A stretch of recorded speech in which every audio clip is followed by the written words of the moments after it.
What do you think overall is your magic? I think for me, it's always been just my ability to learn things quickly. So, whatever it is I'm trying to do or trying to figure out, I always look at things and think, if this is physically possible, if I know that this is not outside the laws of physics or impossibility, I'm sure I can find a way to overcome it. And I've got a process for how I will actually learn things if I'm not quite there yet. So I think that for me is my kind of big kind of magic, which I utilize all the time. Welcome to Magic Academy podcast. Today with us is Dr. Alex. He is the founder of Virti and Shaitan, a AI-powered, avatar-powered, micro-learning-powered one-on-one coaching and virtual reality space for high-performing talent. And he used to be a surgeon, and he constantly shares insights and updates about AI and performance coaching in social media. So great to have you, Dr. Alex, with us today. Thanks so much. Super excited to be here and talk about everything to do with learning, productivity, and how people can perform in the workplace. Wonderful, wonderful. People probably have read about you. People probably follow you on YouTube and across social media. They probably know maybe like a good chunk about you and your background. If you were to introduce yourself in a kind of brand new way, how would you introduce yourself in a way that nobody has heard about yet? Yeah, for sure. So my background's a little bit weird. So I used to be a doctor. I trained in the UK's National Health Service and I trained in orthopedic surgery. So I practiced there for around about 7 years. And during that time, I also got a degree in education. But I've always been very entrepreneurial. So when I was at medical school, I set up a company in the edtech space that helped doctors and nurses pass exams, because I think when I was training as a surgeon, I must have sat over 10 exams throughout my postgraduate training. And that's super stressful and super difficult to prepare for around your job. And then in 2017 and 2018, I made the difficult decision to leave clinical practice because I had an idea for a company that could really change how people learn, train, and perform in the workplace. And that was a company called Virti. And that utilizes AI as well as some deep tech like AR and VR to really recreate human conversations in a safe environment. So we use AI-powered digital avatars that people can speak to on their Mac, on their phone, or in virtual reality, and practice difficult conversations like performance reviews, hiring and firing, interviews, you name it, it can be created in that platform. And the fun thing there is that anyone can create those scenarios. So if you're an L&D professional, if you're a learner yourself, you can actually go in, utilize some of our AI authoring tools, and create that super, super quickly. And then because I'm just a massive learning nerd, I also set up a second company more recently called Shaitan, and that does micro learning, again, with an AI focus. And it's also got some writing and productivity tools in there, really to help anybody in a professional or knowledge working job get the most out of their time. That's kind of me. And then I talk about things like productivity, AI in the future of work across YouTube, LinkedIn predominantly, and other social media platforms. So you were like, oh yeah, so a kind of a surgeon and then an entrepreneur and building learning tools. And I think the practice of being like a surgeon require a lot of study and memorization and application and like ability to empathize. So it's like a whole kind of package of like human to human skills. And I would be very interesting, like when you were building Verdi to start with, what was the kind of the founding stories? Like you mentioned about trying to help people to learn faster, and but you were leveraging like a virtual reality and avatars. And sometimes if we think about, oh, we wanted to help people pass exams and learn fast, the first thing that we can usually think about is, oh yeah, do the test multiple times until you got higher accuracy rate and pass like to the next round. That's usually how people prep. But why would you think about like avatar and leveraging like visuals like virtual reality? And yeah, I'm just curious. So I think for me, my interests outside of medicine were always around learning and then technology, and probably in that order. So I saw firsthand when I was training in what is the seventh biggest employer on the planet, the UK's National Health Service, how people really struggle to balance their kind of day-to-day jobs or service provision, so doing the tasks their jobs required them to do, with self-development, getting paid, career advancement, and things like that. And certainly for me in surgery, one of the big issues was not necessarily practicing and completing exams, as you quite rightly say, doing active recall questions, which is, evidence proven way of learning and retaining knowledge more effectively than just reading. That was not an issue. The big issue were the soft skills side of things came into play. So in healthcare, if you are not a good communicator, you can have lots of complaints against you, whether that's internally with your team or whether it's externally with patients whom you're speaking with.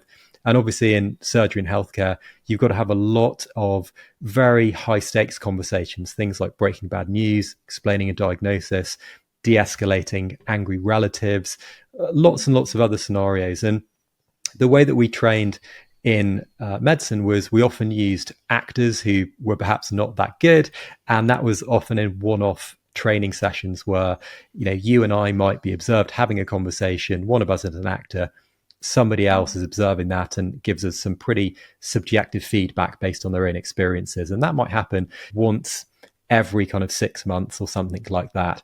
And the problem there is that that type of training, or actually learning from real world experience, is very effective, but it's also very scary and it's not particularly scalable. So what you would often see is people who weren't engaging with that type of what's called scenario-based learning, and they just wouldn't do it at all. Or you'd have people who were very scared to actually utilize some of the skills they learned in real life. So I really wanted to create something, regardless of the tech, that allowed us to scale those difficult to handle conversations which are pretty infrequent. And that's where the idea for Virti came from. How can we replicate at scale things like difficult conversations or difficult scenario-based learning exercises as realistically as possible? And when I'm talking about realism, I'm not talking about something like a branched decision role play, which some of the listeners might experience, where a little bit like a choose your own adventure book, you select an option based on a scenario. Exactly. That's quite good for training very kind of junior members of a team or early stage learners. But actually, to maximize learning transfer into the world that we work in, where you don't necessarily just have 1 to 4 options, what I wanted to create was something that produced a free form role play and really tricked people into thinking it was a real conversation. And that's where all of the AI tools come in, like being able to generate conversation in response to a learner's audio, and then reproduce that in a realistic voice to mimic something in the real world. So that's where everything came from. And I think for me, it very much started with what is the learning problem we're trying to solve? And then the technology came afterwards. And we've seen that kind of technology evolve over the past 5 years since Virti was started. I love it. Obviously, when we learn something, what we think is happening is our mind cognitive ability is the kind of the underlining kind of controller to help us navigate through knowledge and content. Even multimedia, we treat that as a kind of information source.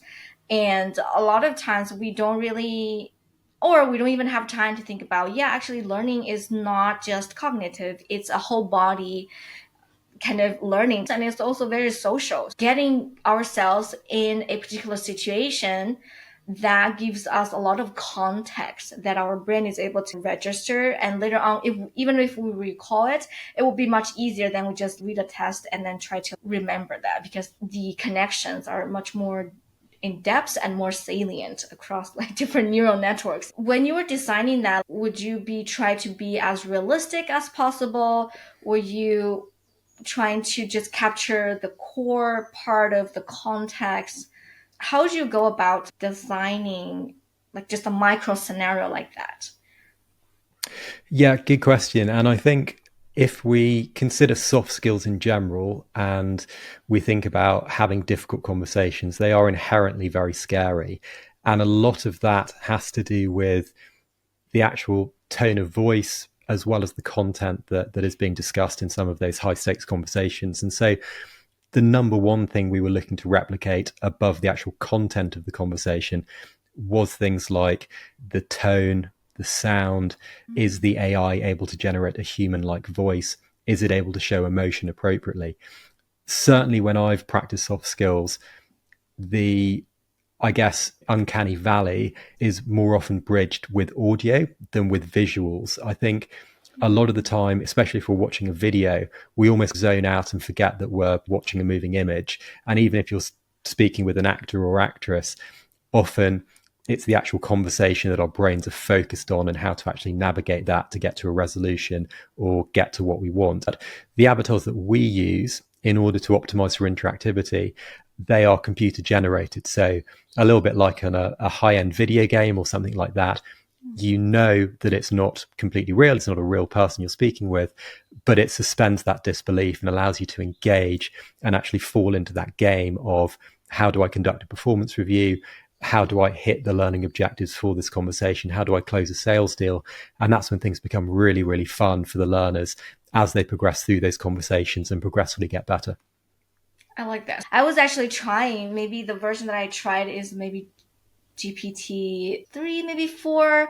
Sometimes they create conversations that's a little bit like above or beyond kind of the knowledge or the learning objectives. And how do you keep the countless possibilities of conversation, the free flow conversations within the learning objectives? Because after all, the learning needs to hit the outcome. How do you keep that in the frames? Yeah, really great question. And I think if we remove the technology for a second and we think about scenario based learning or role play in general, it is an exceptionally effective way of teaching people how to perform in the real world. That's simulation and immersive type training. Yeah.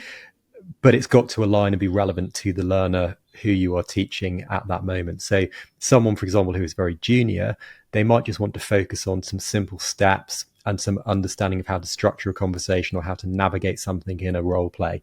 Whereas someone who might be somebody like a much more seasoned sales executive might want to be tested more at the negotiation end of things, where the avatar is giving them a really hard time and there's perhaps no real way to win. And then it's a question of how do they navigate that? How do they manage their own emotions? And how do they come to an agreement and close things out in the time frame? So you've got a huge variety of learning outcomes and rubrics as well to score people against. And I always encourage people to think, okay, what are you really truly trying to emphasize here for the learner? And I try and get people to use bite-sized training. So rather than running an entire sales conversation or an entire performance review, we think about, okay, is it just the building rapport phase you're trying to train for? Is it just the negotiation phase or the deal and demo display phase? Try and just build the role play around those kind of micro learning pieces first, because it will allow the learner to jump in and focus on those within that single scenario. And that often proves really, really effective for people. I love that. And that gets me thinking, because in our previous conversation, we're drawing an analogy of one-on-one coaching to sports coaching. And that just got me thinking, in your experience, how do you define like effective coaching and kind of dig deeper into the sports coaching? But I wanted to hear you like the ideal version of coaching, one-on-one coaching. What does that look like? Yeah, so I think for things like soft skills training or anything where we're learning a skill in work, that one-to-one coaching with someone who's been through it before, who's an experienced manager or senior trainer or something like that, is absolutely essential. And similarly to doing things like role plays and simulation training, scaling one-to-one coaching is super, super difficult. Everyone is stretched for time. You want to make sure that you're giving everyone the best coaching possible based on their own needs. And often that gets lost a little bit as an organization scales and gets particularly large. I think it's incredibly important. And my background, as well as being basically a learning and tech nerd, I also played a lot of sport when I was younger. I played soccer in the UK, I played rugby, did a lot of running, run a couple of marathons. And I think once you get to a certain level of performance, it really is about that coaching element, whether it is visualizing your victory or visualizing your performance, overcoming nerves before you go into a particularly high stakes game. That really is what makes the difference between individuals and teams who are successful and those who perhaps don't win those big games or don't perform as well as they could have done. And if we translate that into a work environment, and my personal belief is that we should be treating all of our employees and team members like they are high performance athletes. How are we getting the best out of them at any time? So if someone is going into a high stakes sales negotiation, or if they're going up for a job interview, or if they're going in to do a particularly fierce HR feedback session, you want to make sure that they've got coaching before that happens, as well as being able to immediately reflect on that and learn from it. And I think that's where AI in general is really, really helpful, because a lot of what we can now do with AI tools is we can actually connect up things like our HR systems or our sales systems or learning platforms like Virti into a knowledge assistant. And then the learner can actually get on-demand coaching before they go into a real-world environment. So just-in-time training, which has been shown to be very, very effective because it's relevant and it's accurate and aligned to what it is they're doing in that time. And then they've also got that post-event feedback and coaching as well. And that's part of what my other company, Shiken, does, where there's a knowledge assistant and you can hook that up to all of your systems internally and then provide all of your employees with on-demand, validated, relevant coaching to your business. And I think that's going to be the future of how we scale a lot of the HR and the learning side of employee development.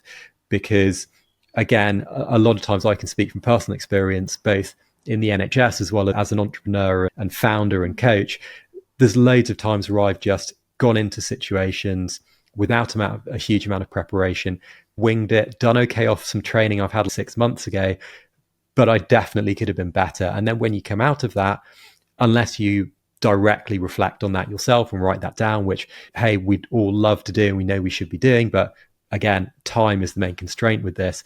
You might forget that and forget exactly what happened. And so if you've got access to those on-demand tools in the heat of the moment, you're likely to perform better and you're likely to then learn more effectively after them too. And that's something that I'm super, super passionate about. I love that. Let's put technologies aside first and let's dig deeper into the sports coaching, the one on one or one to many sports coaching. Can you share with us some stories where when you were playing sports with the team and something that the coach did really stayed with you, or a situation where the coach really helped you or the team to overcome a maybe high stake games or high stake challenge?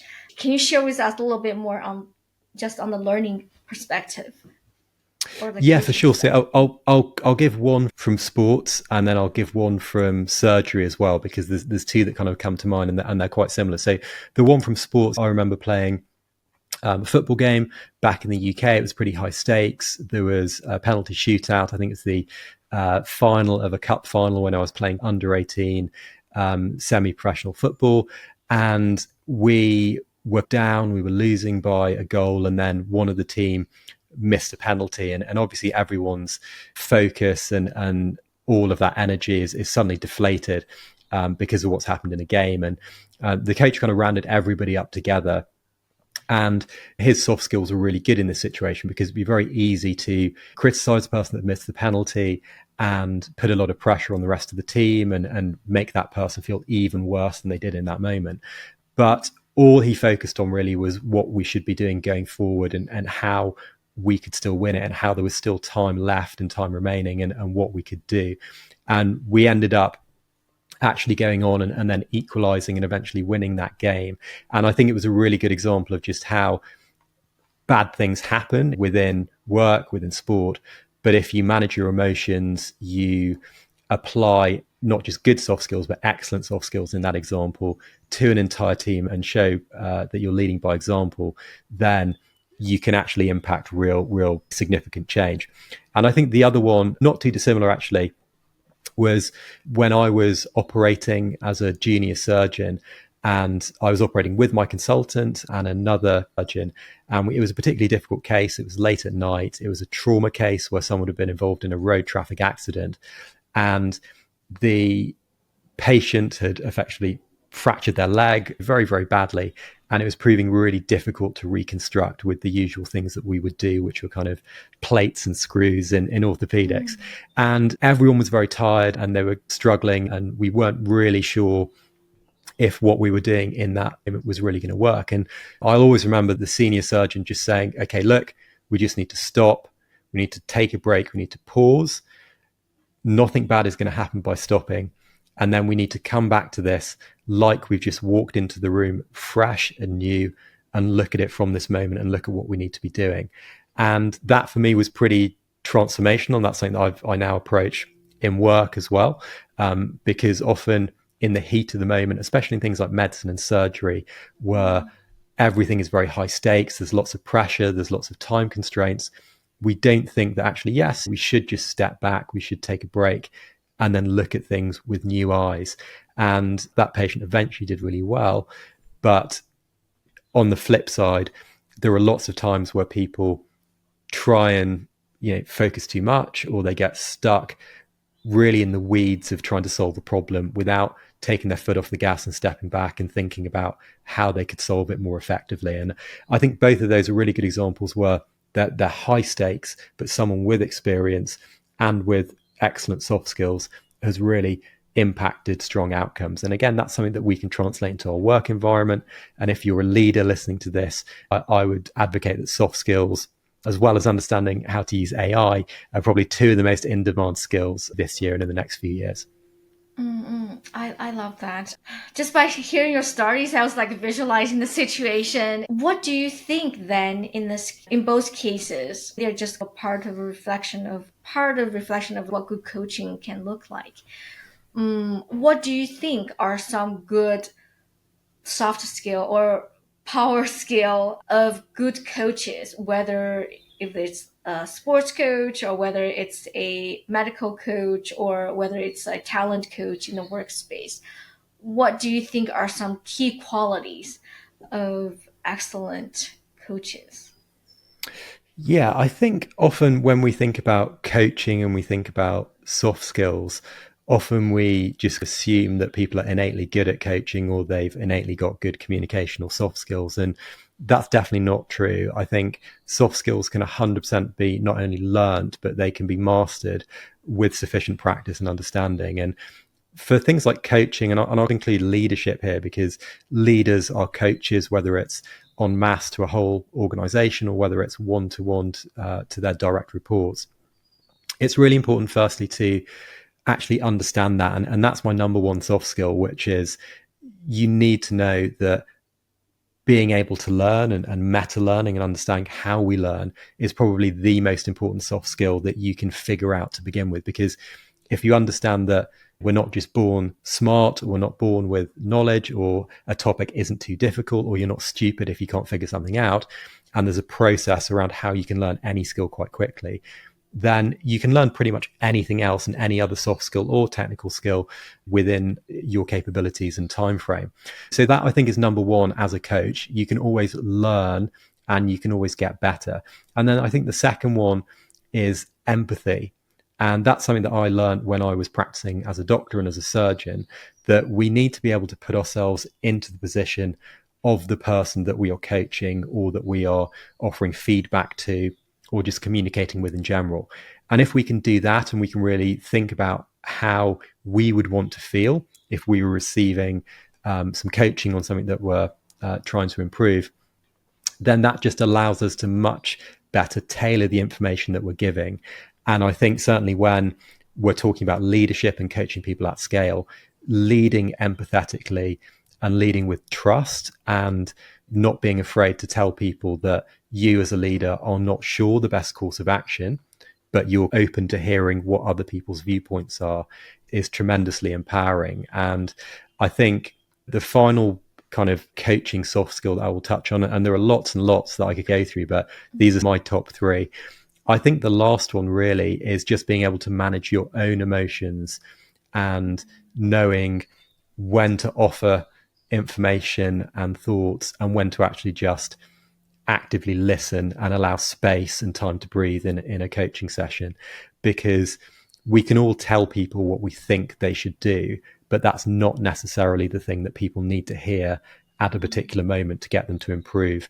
And I think just allowing that space and allowing that kind of understanding is so, so powerful if you're coaching anybody. And again, I think that's where coaches can really benefit from not just technology, but from understanding how people learn and how they themselves learn and how to manage our own emotions.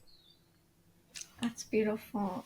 I think that's managing our own emotions and being able to empathize with others really takes a lot of practice and training. And when we are, there were some like, that's where the technology can come back to the conversation is I was talking with another guest, and he said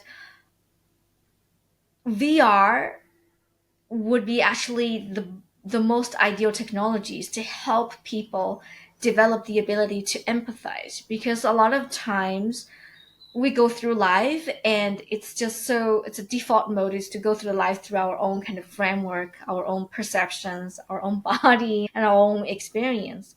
And when he had this experience where he took a perspective of an eagle, and then the birds fly around among the mountains and the forest and the water, and all of a sudden he feels, oh, I'm a bird, like I'm like flying, like the frame of kind of reference immediately shifted. What do you think of the ability for virtual reality in terms of developing deep, sustainable empathy for different humans?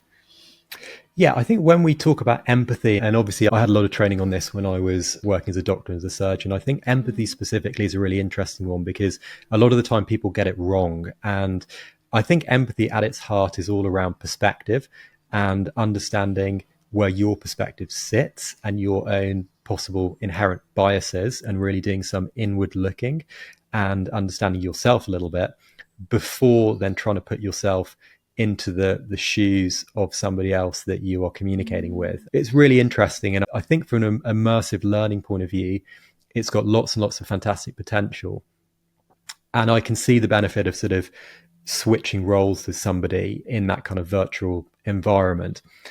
However, I think the one thing that is probably left out of that is actually understanding people's motives and just speaking with people to get their perspective and empathize with them. For example, if you're looking to build empathy with somebody, sure, you can go into a VR environment, but that's almost like just skipping the very easy option of just asking somebody some open questions, getting to understand them, getting to know them, actually, again, just spending time with them in a work environment. And then if you do that correctly and you communicate in a way that allows them to safely share their experiences, their concerns, then I think you will just naturally understand people better. And that really is what empathy is. It's about thinking, okay, I can see that person's point of view. I understand their background. I understand the scenario that they're going through at the moment.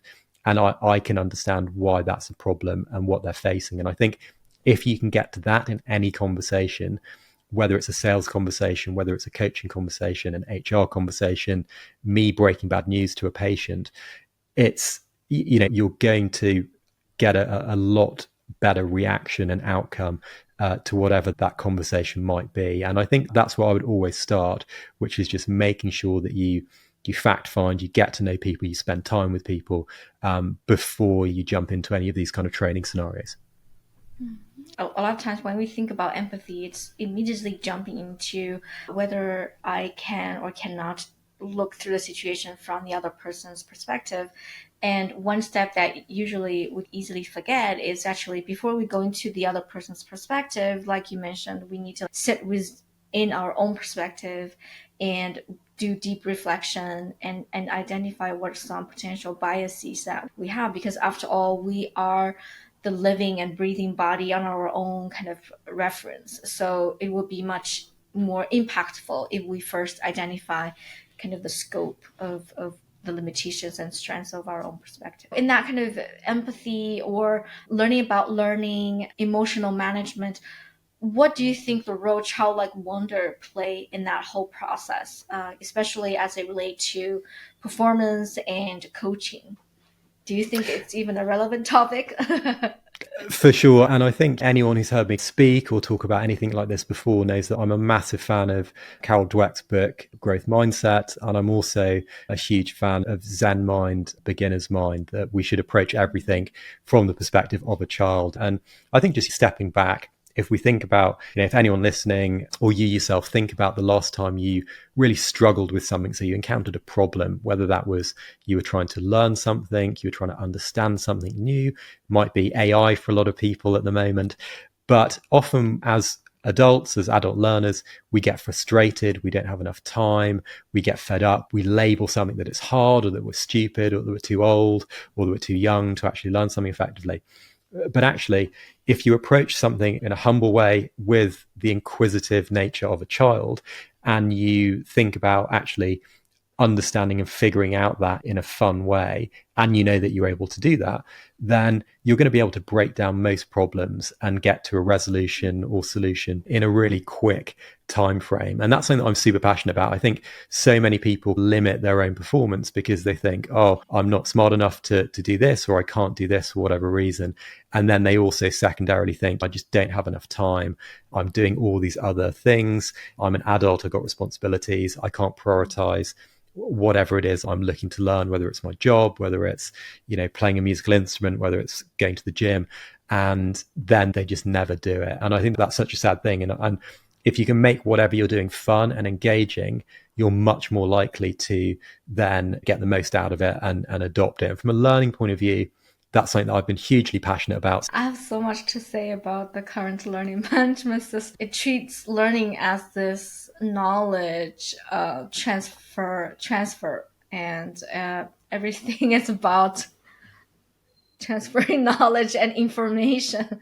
But it's not. That could be a different topic. When we are using virtual realities and AI powered avatars to facilitate this sort of learning, especially one-on-one coaching, how do you see the landscape of AI powered avatar one-on-one coaching can potentially benefit or evolve facing those kind of fastly developed technologies, and what kind of challenges and risks or guardrails that we need to put together? Um, Yeah, I think it's a super interesting question. And I think because of the explosion of AI tools like ChatGPT and OpenAI and the kind of battle across kind of Google, Microsoft, OpenAI, and independent LML providers, there's been a huge kind of direct to consumer adoption of AI tools and people seeing the benefit of them for their own productivity and optimizing their own lives. And there's a very interesting report published quite recently by Microsoft and LinkedIn that surveyed around 31,000 knowledge workers looking at how AI has been adopted into the workplace. And super interestingly, around 60% of people were utilizing AI already. And of those, around 40% were actually bringing in and utilizing their own AI tools that they had personally paid for, where their companies had not integrated AI tools already. So I think from the kind of employee, the personal, the consumer, whatever you want to call it level, lots of people completely innately understand the benefit of AI and their jobs, even if they have not mastered every single component of AI yet. And then there's this little lag where organizations, not all organizations, but certainly some, are a little bit slow moving, a little bit apprehensive. And often that's because of quite simple things like fear around security and data, fear around how an AI solution is going to be rolled out and actually adopted by the workforce, fear of cost potentially, as well as fear that if they integrate an AI tool, is it actually going to impact their business and give them return on investment? And I think we're seeing lots more case studies where different industries are adopting AI around key specific needs of a business, whether it is trying to reduce the time it takes to create documents in a law firm, whether it is time of creating training materials for L&D professionals, whether it is just providing people with kind of one-to-one coaching and improving sales and actually looking at real world impact after the adoption of these tools.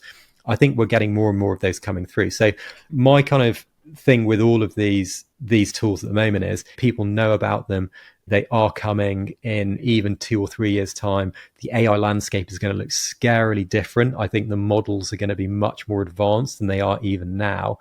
And if people are not upskilling themselves in AI, both on a personal level, but also if you're a business owner, team manager, across your entire company, you are going to fall behind and you're going to be displaced by those people who are adopting them as quickly as possible. Mm. So currently, the virtual avatar are powered by AI. What are some strengths that you've observed, and what's some potential rooms for improvement? And will the future development of AI actually help enhance the virtual coach that we're gonna have? And would that potentially expedite our skill development, our ability to empathize, and our ability to learn how to learn? What's the state of art per se, like in this space, AI powered avatars?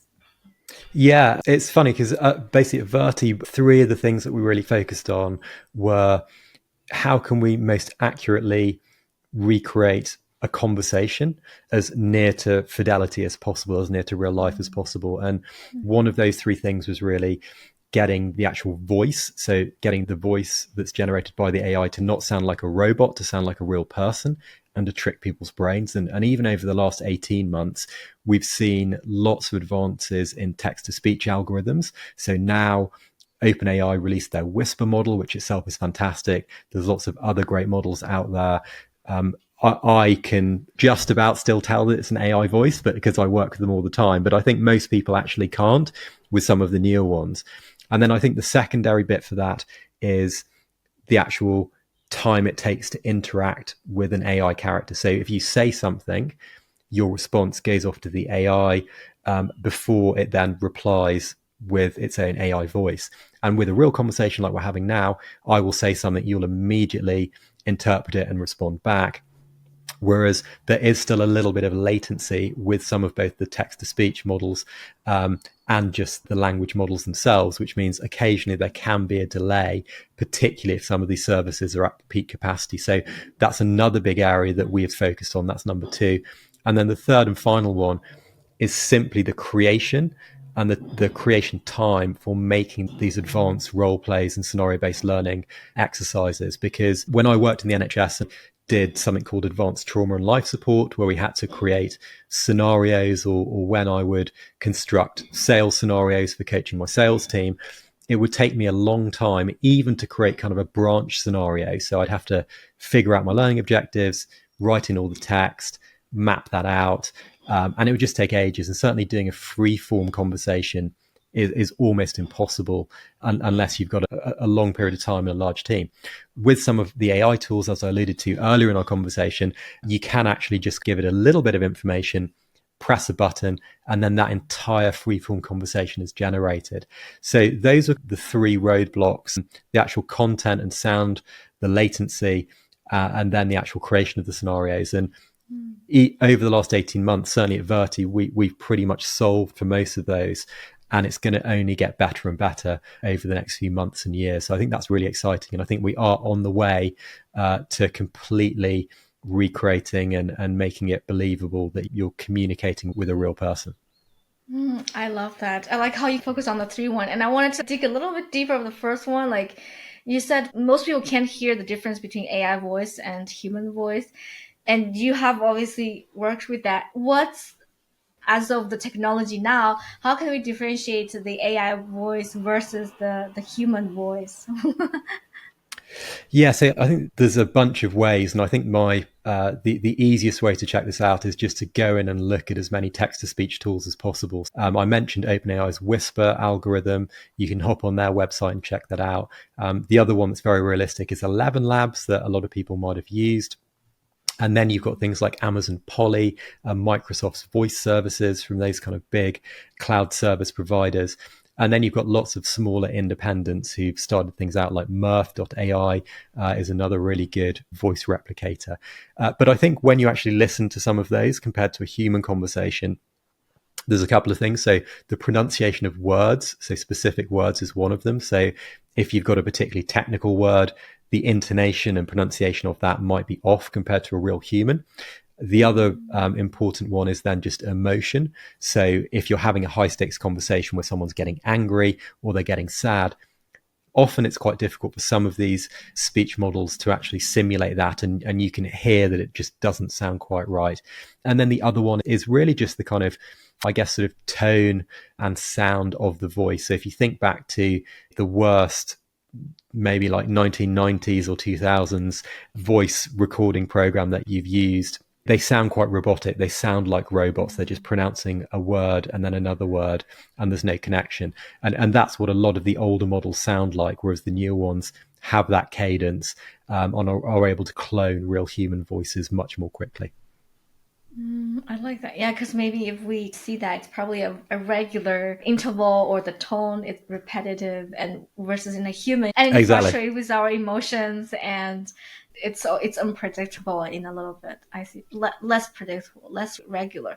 That's very helpful because that will help our audience to develop a little bit like AI literacy in terms of like sound, and that's very important. So it's the kind of the voice and then the latency and then the scenarios. So I want to jump into the scenario one. When we use AI to power the kind of open kind of conversations, is there a situation where if we rely too much, too heavily on AI to generate all sorts of conversations, they may hallucinate or they may go off path and a potential misalignment with the learning outcome may take place? And if so, how do we keep that under control or be more outcome driven? Yeah, so I think a lot of for anyone who's used services like ChatGPT, you are always going to be concerned about things like inaccuracies or, as you correctly say, hallucinations, where it's just making something up based on the instructions that you have given it when you're prompting an AI tool. The quickest way around that is twofold. So, firstly, I would say that with a lot of the newer large language models, you can basically do what's called train them on your own data. So whether that's connecting up your own internal documentation, whether it's connecting it up to your systems, or just training it on the responses to conversations within your organization over time, you can actually optimize that accuracy quite quickly to make sure that the large language model is only talking from validated sources and is not giving out inaccurate information. I think that there's always a concern that will come through. And so then the second point is you always need to be monitoring your conversations for inaccuracies. And I think when the learners are actually interacting with AIs, obviously they know that they're interacting with an AI if they're speaking with a chatbot or with a virtual human. And we encourage people to feedback in real time. So you've probably seen on ChatGPT the little thumbs up or thumbs down button. We very much encourage everyone to score and rate the conversation, and then that is fed back into the system. Our engineering team can then improve things, as well as the actual administrators of an organization using the system can see whether something is accurate or is inaccurate. So we're super kind of transparent about that. And I think the last piece there is just ensuring that whatever you are training for or whatever you're creating with AI tools, that you're prompting accurately. So if you just give a basic one line prompt to any AI tool, write me a blog post, it could potentially hallucinate and make that up. If you're very specific with your prompt and your instructions and you give it a resource and you upload a document, you're giving it a much more narrow context window for it to actually produce that information from, therefore increasing its accuracy. I love that. So the next question would be, with the power of Verti and then the AI avatar, can you share with us some like impact stories with some sort of organizations that with this like virtual scalable one-on-one AI avatar driven coaching, people are able to transform whether skills or perceptions or yeah, ability, knowledge. Yeah, for sure. So I think we've got lots and lots of case studies on the Verti website. One of our biggest customers is Amazon, where we do lots of what's called middle manager training. So lots of leadership training, lots of performance feedback and things like that. And previously that type of training with either in-person role play or doing it via e-learning was either ineffective or was just very time consuming and very not scalable and pretty expensive for folks. So when you digitize anything like this, you're pretty much automatically reducing the cost and you're reducing the time it takes to deliver training. So for things like onboarding, where you're trying to upskill people in elements of your, maybe it's your company culture, or whether it's how you do certain things or how you communicate within that company, we can reduce the time it takes to onboard people and get them to their maximum performance, or ramped if they're a sales professional, by about 40%, which is a significant saving. And this type of technology, because it is so much more engaging than just a PowerPoint presentation or just a 2D video or even just some narrated audio, it's really making people feel that they are looked after and that organization is going to get the best out of their people. And one of the reasons that's important is because within that first 30 to 90 days, there was a big study done by Gallup, which basically showed that's probably the peak time where people will actually quit or just completely zone out from an organization. That new hire period, you've only really got one shot at it to make a good impression and educate people, because if you give them a bad experience, then that's going to stay with them until they leave your organization. Yeah, I think those are two of my favorite ones, that kind of upskilling of middle level managers, making them feel more confident and reducing training time, or just reducing and improving onboarding time as well. I love that. And is there any particular thought leaders that you follow that you would recommend our audience to continuously study after this podcast? Yeah, so I think, as anyone listening can probably gather, I'm a huge fan of scenario based learning, role plays, learning by doing, whatever you want to call it. And I think someone who, I've got her book on my bookshelf behind me, is Christy Tucker, who I'd recommend following on LinkedIn. She's probably the voice in the L&D community around scenario based learning. And she always and consistently posts sensible information around how you can really upskill your people in the most effective way possible. I love it. So let's do a recap of what we've talked about, and then we'll move into the magic part of the conversation. So far, we talked about Dr. Alex's background and how he founded Virti, and how Virti leverages AI-powered avatar to help people upskill through one-on-one, embodied or super experienced way of upskill and develop people's ability to not only think, do, and practice, but also learn about how to learn and how to develop more empathy among each other and with the team. And we also talked about how what a good coach could look like. There's three characters that you can dial back to review that. And we also talked about how we use potential AI avatars to help people develop empathy. And there's three different important things when we develop empathies. And we also talked about the future of AI powered avatars and how that can potentially benefit or with certain management with technologies like virtual reality, Gen AI, and even Web3 and brand machine interactions. And we also talked about the ability for us to catch what is human voice and what is AI voice, and what are some rooms for improvement, such as the latencies and also the abilities to generate real scenarios without hallucination.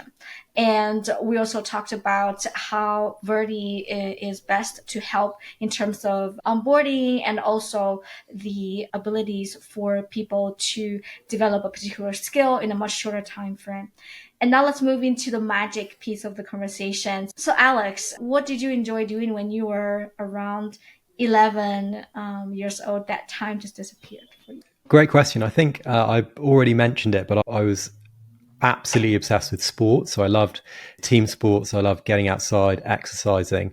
But then also, slightly in contrast, I'm also a massive, and still am, a video game nerd. So I love kind of playing. I loved all the kind of Nintendo and PlayStation titles.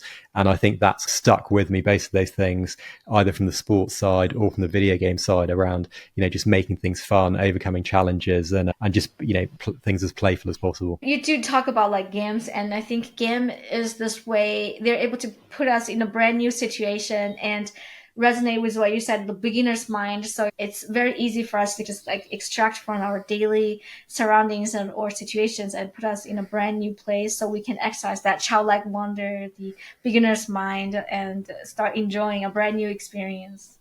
And I Yeah, I like to watch movies, so that for me is a kind of experience life, different sort of lives for through the heroes or heroines' journey. So that's very similar. Then the second question is, were there any particular challenges that you have to overcome that help shape who you are as of now, 2024, moving to 2025? Yeah, I think if for anyone who's set up their own business, they'll know that it's continuous challenge. I think going through medical training is also super challenging. I think the one that I would probably touch on was, and this is probably very relevant for a lot of listeners, is I trained for around about 11 years in the UK's NHS and was in a very kind of privileged position being an orthopedic surgeon. But then I decided and made this huge decision to actually quit my job and leave and go and pursue something else, which was very risky. And I think for a lot of people, particularly my parents who were from quite non-entrepreneurial, non-business backgrounds, it just didn't make any sense. And it can be very scary, very daunting. And for me, that was, a huge kind of shift and one that I weighed up over a long period of time before finally making the leap. And I think the thing that I would sort of say to anybody is if you, and I think just to pretext this, I absolutely loved my role working as a surgeon. I love working in a team.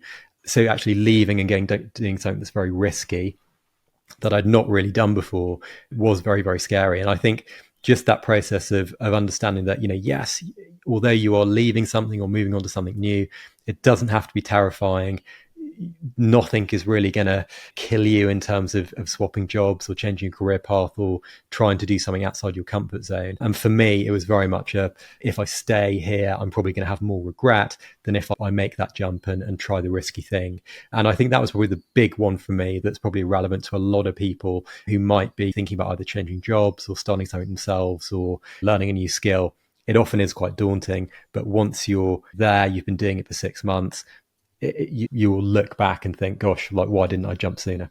Yeah, it's always an adventure, and hearing the calling and make the scary decisions. And I like how you're saying it's more about would you regret and or would you be just open to give it a try and calculate all the risks and how you are able to tolerate and manage those risks. And as we conclude this conversation, what do you think overall is your magic? For sure. So I think it's a good one to wrap up on and reflects back on the conversations. I think for me, it's always been just my ability to learn things quickly.